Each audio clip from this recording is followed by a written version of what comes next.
Hello. Hello. Welcome back. Welcome back. This is season 2 recap. Yes? Yes. What are we talking about today? What we've learned. What we've to learned. share with whoever's watching. Yes. How much time do you have? Are we going to try and do this in 15 minutes? So, okay, let's get cracking. Alright, so we're going to basically bring the season to a close. And at the end of the season, we want to say thank you to all our supporters, those who watch, those who like, those who comment, patrons, others, PayPal sponsors. Everyone who watches us. You're all bunch of friggin' legends. Yeah, thanks for watching. Thanks for joining us in our journey. It's been an awesome adventure. Absolutely. Now, one of our good patrons, Chris, has sent us an email and he was requesting for some information. I'll just quickly read a little bit and we're going to basically run through a couple of things, right? So, Chris says, basic trip planning 101 would be very helpful to many of us trying to learn to live the dream with you too. So what is your thought process from planning a trip from point A to point B, provisioning, etc., etc., navionics, weather, how reliable, blah, blah, blah. So, in our eyes and what we've learned in the last, how long have you been full-time on board now? Full-time on board, 8 months. 8 months, right? So this is on trip planning now, right? Trip planning 101 and what we do. Yeah. Yeah. Okay, what's up first? Get comfortable with our boat. Get comfortable with the boat, yes. That's what we did before the Malacca Strait. Because I needed to gain confidence, we practiced drills. I did my solo sail. We did man overboard. Did a night sail. Reefing. Yes. Yeah, all those skills that you generally need to sail. We practiced all the skills, and then I practiced all those skills by myself because I wanted to know if something had to happen to Derek and he got injured or he got sick or something, I could handle the boat by myself. And when we did that, it really, really helped me to increase my confidence. And we didn't only go out and do it in the bestest of conditions. No. So we kind of just pushed ourselves as we went along. That's how we got ready. That's how we got comfortable with the boat. That helped us to make it to the other side. Yeah. Yeah. So in your thing there it says read. read. So we'll put in the description below a link to all the books that we've read that we've found very helpful. And the parties, for instance, they are the ones that say if the weather is not so good, 30 knots maybe, don't sit in the marina, go out and practice your skills. But of course you've got to get yourself up there, so you've got to go out in 15 knots, So then steps to 20, get up. 25, then 30. Don't just go, yeah. Go out when the swell says it's going to be big and all those scary things. Yeah, challenge yourself. Yeah, in exactly. controlled environments. So over here, for example, if we go nice flat waters, easy, something goes wrong, you fix it, you learn, you're ready for it when the real deal comes along. Yeah, Yes. exactly. So get that information by reading, for sure. We've met so many sailors here and while we've been sailing who've offered us great advice on certain things that we have thought about, then forgotten about, or didn't think about, or whatever. So yes, great advice from everyone who's... Absolutely. And that's what I've been finding. When we meet sailors in the anchorage, they are all so helpful and everybody's willing to give you advice. And it's so good to get it from people that have sailed in an area that you're going to go to that you've never been to before. And they can help you. And they help us with, oh, go to this anchorage. These are the coordinates. So helpful. People Everybody. always very willing to offer the advice and information. Yeah, Yes, really good. Very nice. And one of the things so Derek made a video about the exit strategy for when you're at anchor and a storm or squall comes. Because in Sumatra, the prevailing winds is southwest, right? But you get the Sumatra squalls which come from the northwest. So sometimes you could be in an anchorage thinking you're safe, and all of a sudden the squall comes from the northwest and you're not protected. So that's where that exit strategy came from. Yeah. And advice given to us by fellow sailors who always anchor according to that possibility. Exactly. So yeah, thinking ahead and preparing for the worst. Yeah. Yeah. Yeah. Yeah. That's where that stemmed from. So now we have our boat ready, our skills ready. Yeah. Lots of knowledge up here. Right? Yes. Then we check the forecast and make a potential date for departure. Yeah. Potential date, not fixed date. Yes. We kind of have a rough estimate according to the weather. We don't believe you should sail to a timetable or a schedule because that pushes you to do certain things that possibly you don't want to do. But you just give yourself a couple of days leeway. That's it. Yeah. That's all you need, right? Yeah. Yeah. Yeah. Yeah. You feel much more comfortable to say, okay, it doesn't look so great out there today. We'll just stay one more day or 2 more days and Yes. wait for it to clear. Yeah, exactly. Yes? Yeah. So that was the next thing, checking the forecasts. So we use Wind Guru, we use Predict Wind, and we look at Windy. And I've even downloaded apps, you know, specifically for Thailand or for here. The Weather Bug, for instance. I download the Weather Bug.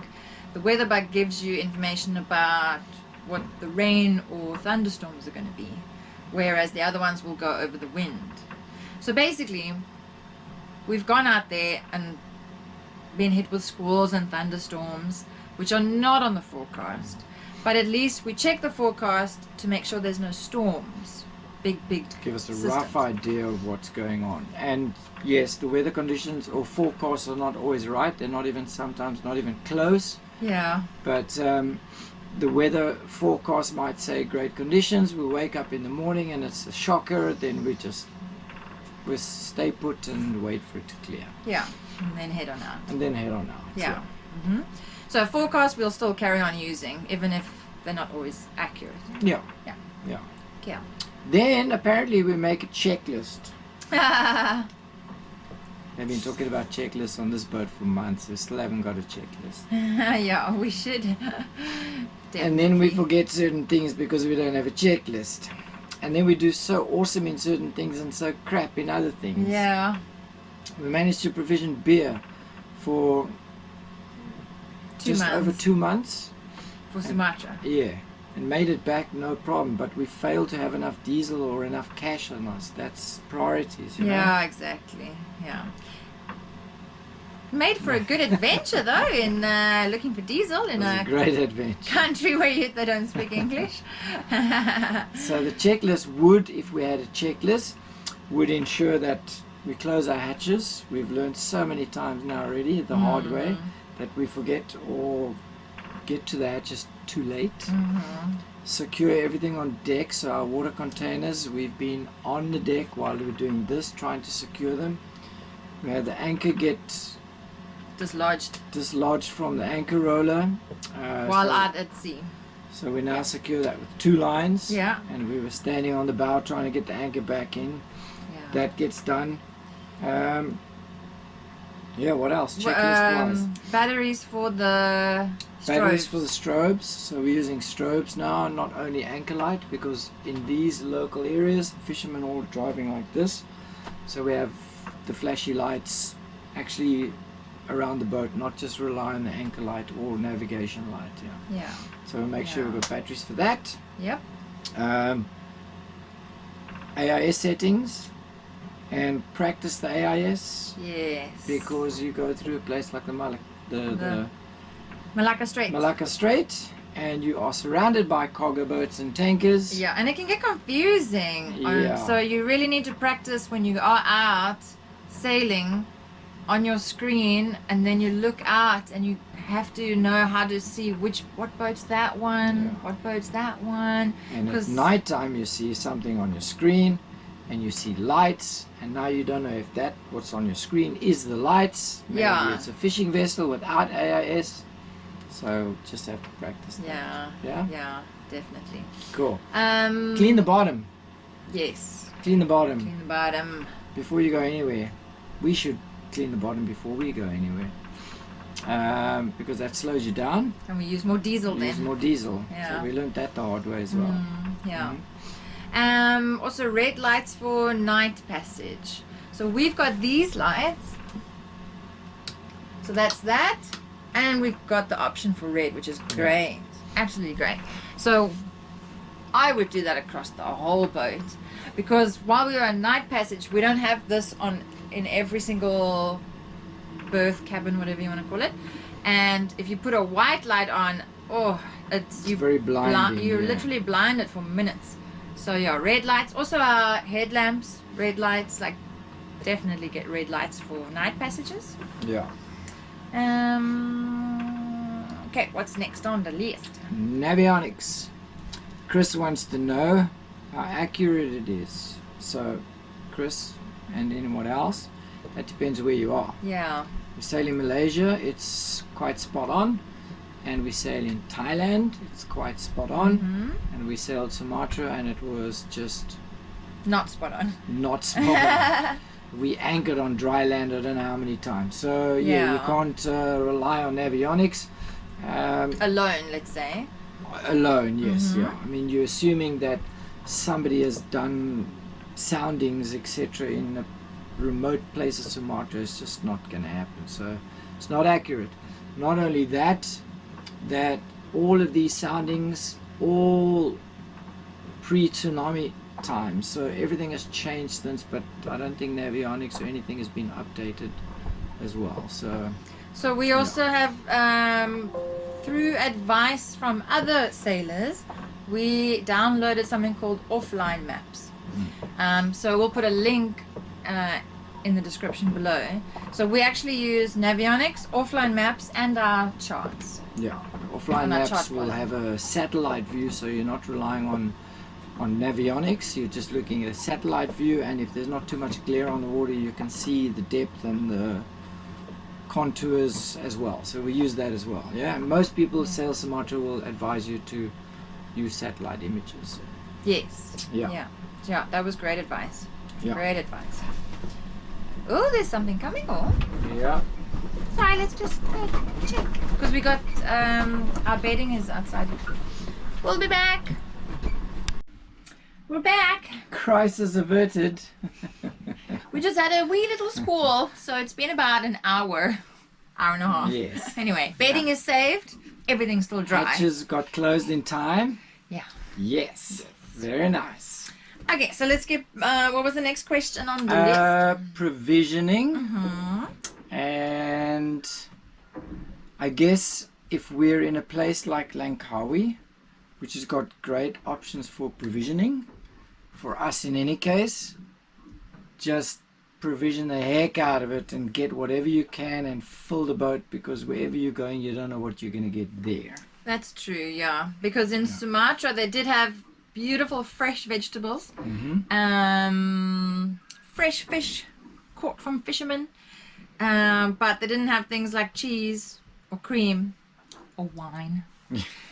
So no, but we didn't know what to expect, so we provisioned. We put loads of canned vegetables as well as fresh vegetables, flour, sugar, coffee, all those things. Yeah. We also now know that as far as diesel prices are concerned, Langkawi is better than Thailand, it's better than Sumatra, so load up, fill up, get going. Yeah. Another little funny story.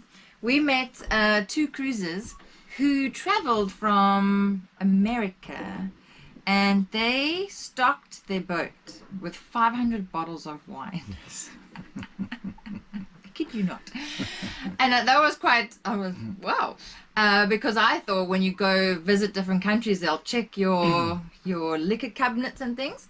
But they don't seem to, because they traveled all the way through, I don't exactly know where, but they were Philippines, Asia, Australia even. Wow, that's amazing. 500 bottles of wine. 500 bottles of wine, and I was like, legend. Great. Now that's provisioning for you. Now that's provisioning. Yeah. Anyway, in my dream world. Yes. Okay, sorry. Provisioning and that's provisioning. Yeah. Yeah. Yeah. Cool. What else? You wanted to go over the engine. The engine. Excuse me. And that's super important, and you can't you can't let things slip. So you need your running hours for your engine. You need certain things that need to get serviced or replaced at certain running hours, and just do it and get it done. Trust me, if you go to a place like Sumatra and you try and find an oil filter for your boat, you're not going to find it.